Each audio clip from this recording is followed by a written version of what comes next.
Bienvenidos a la segunda parte del examen semiológico del aparato digestivo. En esta ocasión, continuaremos con la palpación abdominal. El procedimiento del examen físico más importante dentro del aparato gastrointestinal es la búsqueda de signos mediante la colocación y desplazamiento adecuado de las manos, es decir, la palpación. Esta exploración se realizará de forma superficial sobre la pared abdominal y de forma profunda, con el objetivo de identificar los órganos abdominales y sus alteraciones. Deberemos tener en cuenta algunas reglas generales para poder realizar este procedimiento.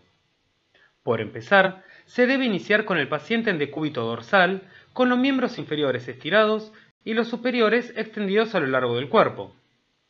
Deberá procurarse la máxima relajación muscular de la pared abdominal.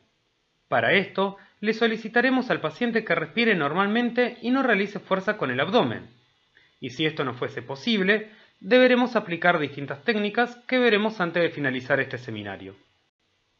Por parte del examinador, este deberá colocarse a la derecha del paciente y deberá procurar tener las manos a temperatura ambiente o tibias para evitar producir alguna alteración en el momento del examen físico.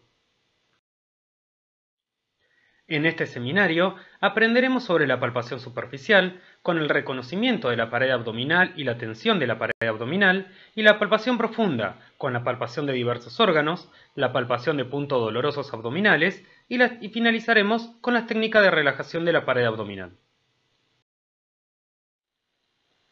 En la palpación superficial entrará en juego, por un lado, la resistencia a la mano exploradora, y por otro, la situación o nivel de lo que se palpa. De modo que al palpar averiguaremos variaciones anatómicas y de resistencia. Para la palpación superficial utilizaremos la maniobra de mano de escultor de Merlo, que se realiza pasando la mano derecha abierta de forma plana sobre toda la pared abdominal. Esto nos permitirá, además de la relajación de los músculos de la pared abdominal, percibir abovedamientos, que son producidos por abscesos, hernias, eventraciones, lipomas, entre otros, y también cambios en la temperatura, sensibilidad, trofismo, etc. También durante la palpación superficial deberemos realizar la maniobra de esfuerzo, que permitirá contraer la musculatura de la pared abdominal para exponer la existencia de diástasis de los rectos, evidenciar hernias o eventraciones o presencia de hematomas de los rectos, en cuyo caso el paciente referirá dolor ante esta maniobra. Para poder realizarla, le pediremos al paciente que, en posición de decúbito dorsal, eleve la cabeza y las piernas. De ser necesario, con la mano derecha podremos ofrecer resistencia a dicho movimiento con el fin de sensibilizar la técnica. La maniobra de tensión abdominal se realiza con la mano derecha efectuando suave movimiento de flexión metacarpofalángica de forma rítmica. En condiciones normales, la pared abdominal es depresible de forma leve. Sin embargo, el abdomen puede presentar aumento de la tensión superficial por irritación peritoneal, que cuando se acompaña de dolor se denomina defensa abdominal. En caso de perforación de víscera hueca, el abdomen se encontrará espontáneamente tenso y doloroso, denominándose abdomen en tabla. La disminución de la tensión abdominal se observará en multíparas, ascitis evacuadas, caquexia, ancianos, obesos, entre otros.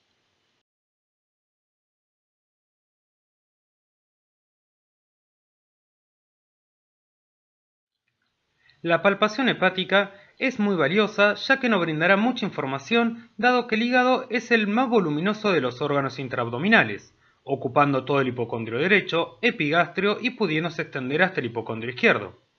El borde anteroinferior sigue una dirección oblicua de derecha a izquierda y de abajo hacia arriba, no superando habitualmente más de 1 centímetro del reborde costal. Toda palpación la realizaremos con el paciente en decúbito dorsal y deberemos describir la tensión, el borde anterior, la escotadura, la homogeneidad o heterogeneidad hepática, nódulos en el caso de que estuviesen presentes, tumoraciones, etc. En las técnicas de palpación hepática nos encontraremos con dos maniobras monomanuales. La monomanual propiamente dicha, que corresponde a la primera imagen, y la monomanual en mano de cuchara, que corresponde a la segunda imagen. En la técnica de palpación monomanual propiamente dicha, el examinador se coloca a la derecha del paciente mirando hacia la cabeza de éste, y con la mano derecha estirada y colocada oblicuamente y paralela a la pared abdominal, se palpa utilizando el pulpejo de los dedos, hundiéndolo desde la fosa ilíaca derecha hacia el hipocondrio derecho sobre la línea media clavicular. Si no se llegase a palpar el reborde hepático, al llegar al reborde costal le pediremos al paciente que realice una inspiración forzada y mantenida con el objetivo de hacer descender el hígado. En la palpación monomanual en mano de cuchara, el examinador coloca su mano derecha en forma transversal al borde hepático con los dedos semiflexionados en forma de cuchara. Se presionará suavemente, ascendiendo hasta debajo del reborde costal con el fin de palpar el borde inferior hepático. Aquí nuevamente le pediremos al paciente una inspiración profunda con el fin de descender el hígado. El método de palpación bimanual de Matthew, también llamado de enganche, consiste en colocar al paciente en decúbito dorsal, con brazos y piernas extendidas. El médico examinador se coloca a la derecha del paciente a la altura del hombro y mirándose a los pies de éste. Se colocan ambas manos con los dedos unidos por los medios y semiflexionados, comenzando a palpar desde la fosa ilíaca derecha y ascendiendo hasta el reborde hepático.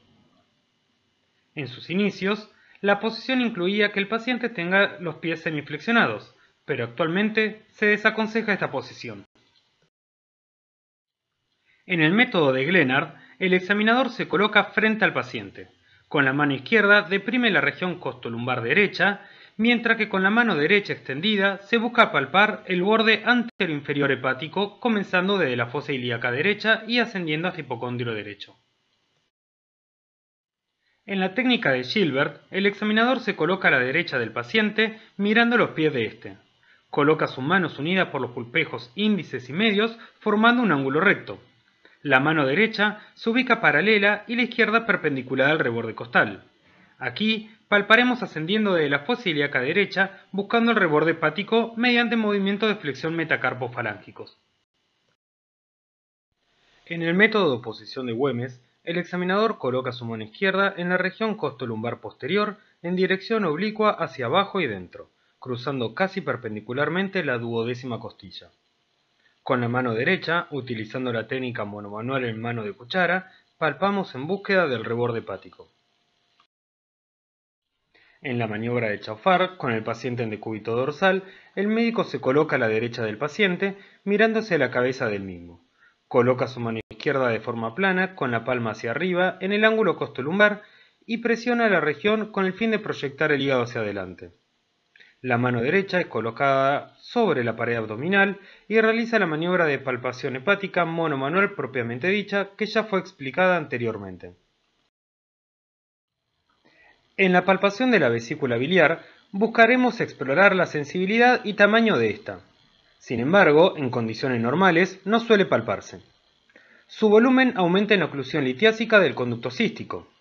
Generalmente no se acompaña de ictericia, salvo en el síndrome de Mirici, donde el lito intracístico actúa sobre el colédoco por compresión extrínseca. En el caso de presenciar ictericia y vesícula palpable no dolorosa, hay que pensar en un cáncer de cabeza de páncreas o de la ampolla de Vater hasta que se demuestre lo contrario. Aquí podremos aplicar la ley de Creutzfeldt-Terrier, que afirma que obstrucción caserosa, vesícula grande, obstrucción calculosa, vesícula retraída. A la vesícula biliar la palparemos mediante la maniobra de Murphy, que consiste en abrazar con ambas manos los hipocondrios, o en su defecto el hipocondrio derecho, y presionar en el punto cístico mientras se le indica al paciente que realice una inspiración profunda. Si la inspiración se interrumpe por dolor, se dice que la maniobra fue positiva y es sugestivo de colecistitis. En este caso, se indica en la historia clínica signo de Murphy positivo.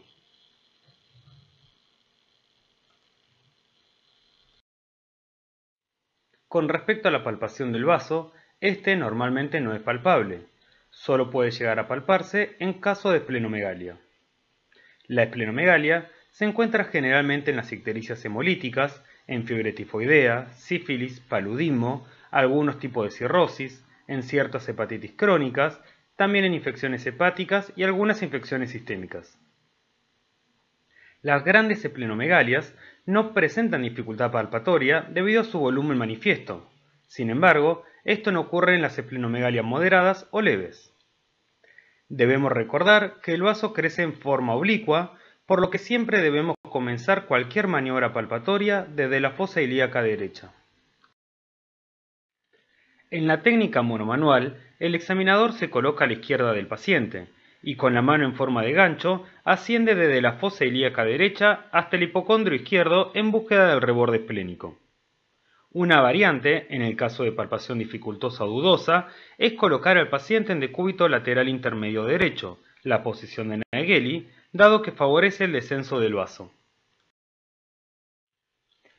En la palpación bimanual a la derecha del paciente, se coloca al paciente en decúbito dorsal y el examinador se coloca a la derecha del mismo. Con su mano izquierda ejerce presión de forma leve en la región látero-inferior izquierda del tórax, mientras que con su mano derecha, colocada paralelamente a la pared abdominal y casi plana, palpa desde la fosa ilíaca derecha. Es recomendable pedir al paciente que realice inspiraciones profundas mientras se realiza la palpación.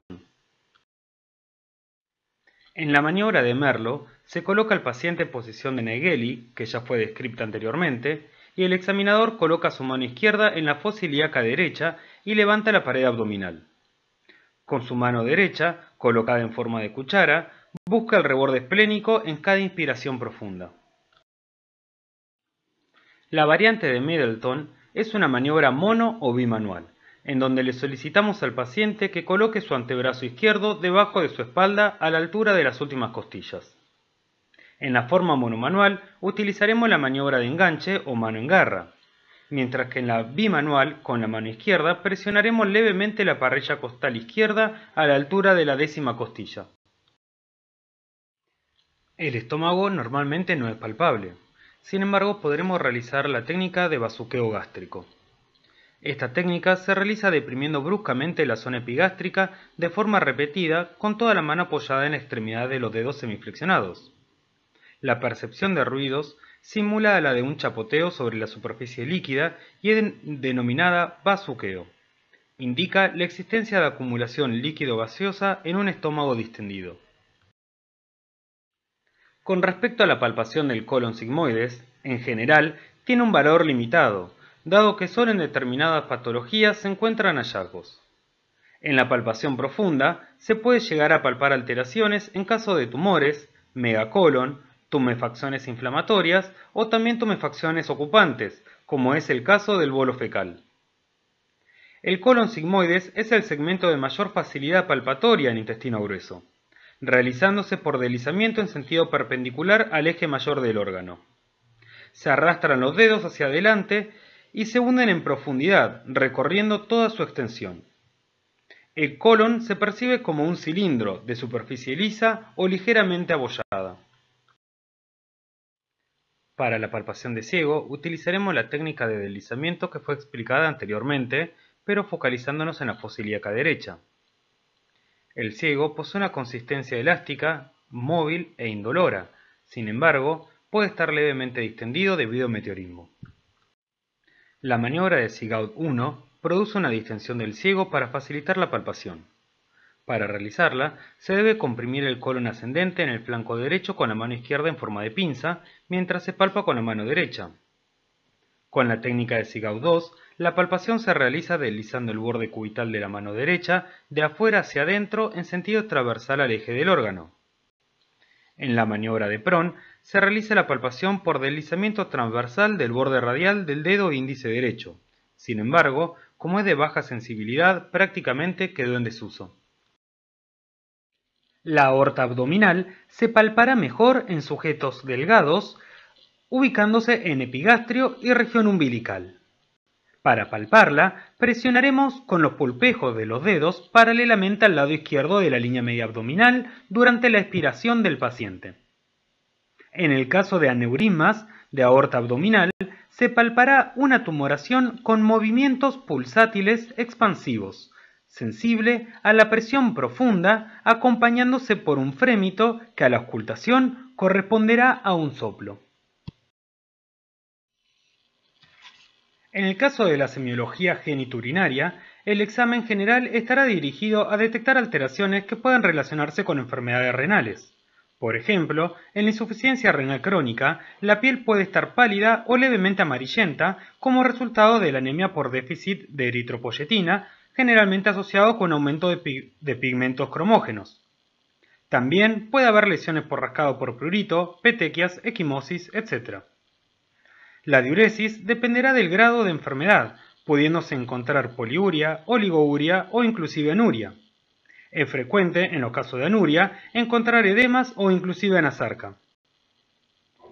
En el examen físico, al ser órganos retroperitoneales, en general no suele haber muchos hallazgos directos. Las técnicas palpatorias nos permitirán aproximarnos a etiologías renales y sus características generales. Es aconsejable iniciar el examen físico con una maniobra bimanual con el paciente en decúbito dorsal y luego ir complementando con la maniobra de decúbito laterales. En el caso de la maniobra de Bouchon, colocaremos al paciente en decúbito dorsal y el examinador se colocará del lado del riñón que se desee palpar, es decir, del lado izquierdo o del lado derecho. Al ser una maniobra bimanual, utilizaremos la mano izquierda en la región lumbar a la altura de la 12ª costilla y la mano derecha en la región del flanco y fosa ilíaca. De forma sincrónica, deberemos hacer impulsiones superiores con la mano izquierda, mientras que con la derecha palparemos utilizando los pulpejos de los dedos.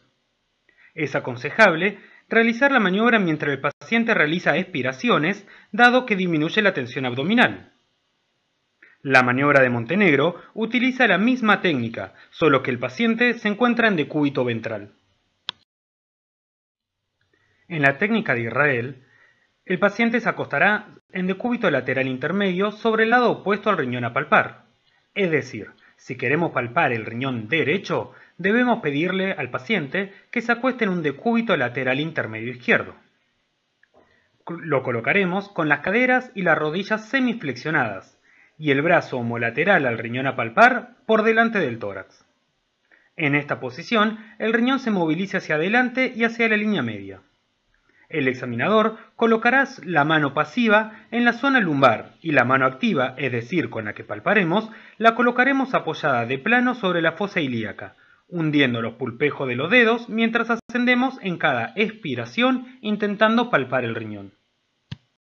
En el método de palpación en posición de pie, o también llamado técnica de Goelet, se coloca al paciente en posición erguida para aprovechar el descenso renal por acción de la gravedad. Para disminuir la tensión abdominal, podemos solicitar al paciente que apoye la rodilla semiflexionada del lado que deseamos palpar. El examinador colocará su mano en forma de pinza en la región lateral del abdomen por debajo del reborde costal, y la mano activa apoyada en la fosa ilíaca. La palpación se efectuará con los pulpejos de los dedos cuando se le indique al paciente que realice una inspiración profunda mientras presionamos con la mano en forma de pinza para fijar el riñón. Esta maniobra es útil en caso de ptosis renal. La puño-percusión renal es una maniobra palpatoria y percutoria, donde realizaremos golpes suaves pero firmes con el borde cubital de la mano, en forma abierta o en forma de puño, por toda la región lumbar hasta la cadera. Normalmente es indolora, pero la presencia de dolor sugiere procesos tales como pielonefritis, litiasis renal, tumor renal, entre otros. La palpación de la vejiga solo es posible cuando se encuentra distendida. Se presenta como una masa redondeada que ofrece una resistencia elástica a nivel de la línea media abdominal. La presión puede generar un dolor sordo. En el caso de una palpación abdominal dificultosa debido a un aumento de la tensión abdominal de forma voluntaria por parte del paciente, podremos aplicar distintas técnicas para la relajación. La más sencilla es solicitar al paciente que realice una semiflexión de las rodillas apoyando el talón de los pies sobre la camilla. Otra técnica es colocar la mano pasiva apoyada sobre la superficie abdominal a poca distancia de la mano activa y ejercer una presión sobre la misma con el talón de la mano. Esta es la maniobra de Obrastov. También podremos realizar la misma maniobra, pero con la cara palmar de los dedos, siendo la maniobra de Galambos.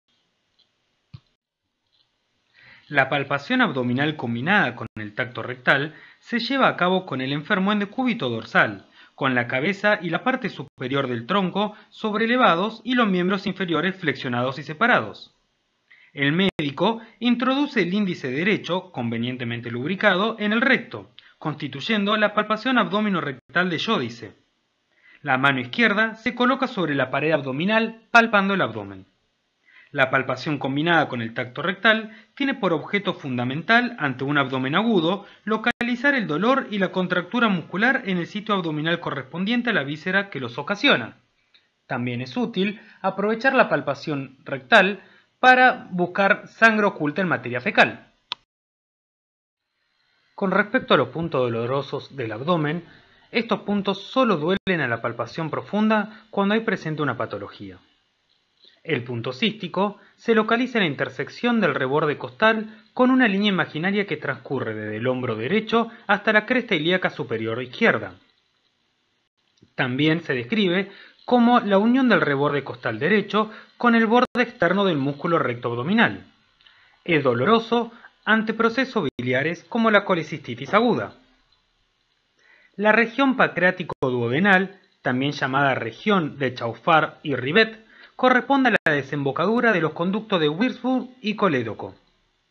Está limitado hacia adentro por una línea media supraumbilical y hacia afuera y a la derecha por una línea que parte del ombligo en un ángulo de 45 grados. Aproximadamente se encuentra a 5 centímetros sobre el ombligo. El punto paraumbilical se encuentra a 2 centímetros aproximadamente del ombligo. El punto de Morris se ubica a 4 centímetros debajo del ombligo en una línea que va desde el ombligo hasta la espina ilíaca anterosuperior derecha. El punto de McBurney es la unión del tercio externo con los dos tercios internos de una línea que une la espina ilíaca anterosuperior derecha con el ombligo. Duele en apendicitis aguda. El punto de Lanz se traza una línea que va desde la espina ilíaca anterosuperior derecha hasta la izquierda, la cual es cortada por el borde externo del músculo recto abdominal derecho. El punto se localiza en la intersección de ambas líneas. También duele en la apendicitis aguda. El punto de McBurney izquierdo se coloca al mismo lugar del punto de McBurney derecho, solamente que del lado contralateral. El punto reno-ureteral superior se encuentra a la altura de la línea umbilical en su intersección con el borde externo del recto anterior y corresponde a la unión urétero-pielical. El punto reno-ureteral medio es la unión de la línea biilíaca con una vertical desde la espina del pubis. En el caso de ascitis, el signo de la matidez desplazable ya fue explicado en la parte de percusión. En el signo del témpano se realiza una depresión brusca en el hemiabdomen superior derecho sobre el hígado y, manteniendo los dedos deprimidos, se percibe enseguida una sensación de choque similar a la de hundir con los dedos un trozo de hielo en un vaso de agua.